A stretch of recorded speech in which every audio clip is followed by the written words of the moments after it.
నమస్తే, welcome to I news. ప్రపంచం మరో పెను ప్రమాదం అంచున నిలబడిందా? పశ్చిమాసియాలో మళ్లీ యుద్ధ మేఘాలు కలుముకుంటున్నాయా? అగ్రరాజ్యం అమెరికా అధ్యక్షుడు డొనాల్డ్ ట్రంప్ ఇరాన్ కు లాస్ట్ వార్నింగ్ జారీ చేసినట్లు కనిపిస్తోంది.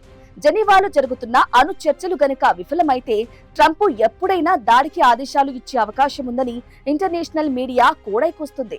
అటు అమెరికా తన భారీ యుద్ధ నౌకలను తరలిస్తుంటే ఇటు ఇరాన్ కూడా వెనక్కి తగ్గకుండా తన సైనిక విన్యాసాలతో సవాల్ విసురుతోంది.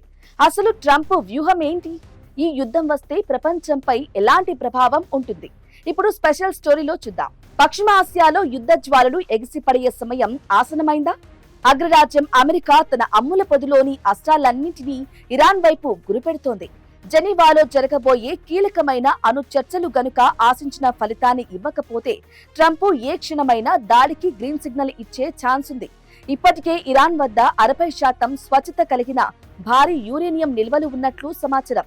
ఇది అణుబాంబు తయారీకి చాలా దగ్గరగా ఉండటంతో అటు ఇజ్రాయెల్ ఇటు అమెరికా తీవ్ర ఆందోళన వ్యక్తం చేస్తున్నాయి. అమెరికా ప్రధానంగా 3 కండిషన్లను ఇరాన్ ముందు ఉంచుతుంది. 1, తన వద్ద ఉన్న యురేనియంను దేశం వెలుపలికి పంపించాలి. 2, అణు ప్లాంట్లు, సెంట్రిఫ్యూజ్లను పూర్తిగా ధ్వంసం చేయాలి. ఇక 3, ఇరాన్ తన వద్ద ఉన్న 3000కు పైగా బాలిస్టిక్ క్షిపణులపై ఆంక్షలు అంగీకరించాలి. అయితే క్షిపణి కార్యక్రమంపై ఆంక్షలు విధించడాన్ని ఇరాన్ ససేమిరా అంటుంది. అవి లేకపోతే తమ రక్షణ వ్యవస్థ కుప్పకూలుతుందని ఇరాన్ భయపడుతోంది.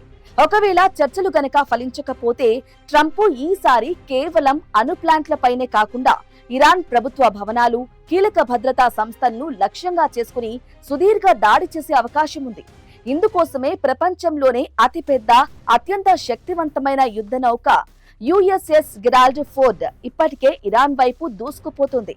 దీనికి తోడు యుఎస్ఎస్ అబ్రహం లింకన్ కూడా అదే ప్రాంతంలో మోహరించి ఉంది.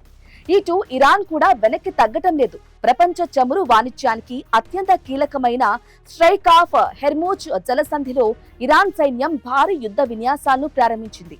ఒకవేళ అమెరికా దాడి చేస్తే ఈ జలసంధిని బ్లాక్ చేస్తామని, అప్పుడు ప్రపంచ వ్యాప్తంగా చమురు సరఫరా ఆగిపోయి పెట్రోల్ ధరలు చుక్కలను తాకుతాయని ఇరాన్ హెచ్చరిస్తోంది. సౌదీ అరేబియా, యుఏఈ వంటి దేశాలు కూడా ఈ పరిణామాలపై టెన్షన్ పడుతున్నాయి. 1979 తర్వాత ఇరాన్ పాలన ప్రస్తుతం అత్యంత బలహీనంగా ఉన్న తరుణంలో దీనిని ఒక గోల్డెన్ ఆపర్చునిటీగా భావించి ట్రంప్ పావులు కదుపుతున్నారు. రాబోయే 24 గంటలు ఈ ప్రాంతం భవిష్యత్తునే కాకుండా ప్రపంచ ఆర్థిక వ్యవస్థను కూడా శాసించబోతున్నాయి. అసలు యుద్ధం వస్తుందా లేక చర్చలు సఫలమవుతాయా అన్నది ఇప్పుడు $1 మిలియన్ ప్రశ్న.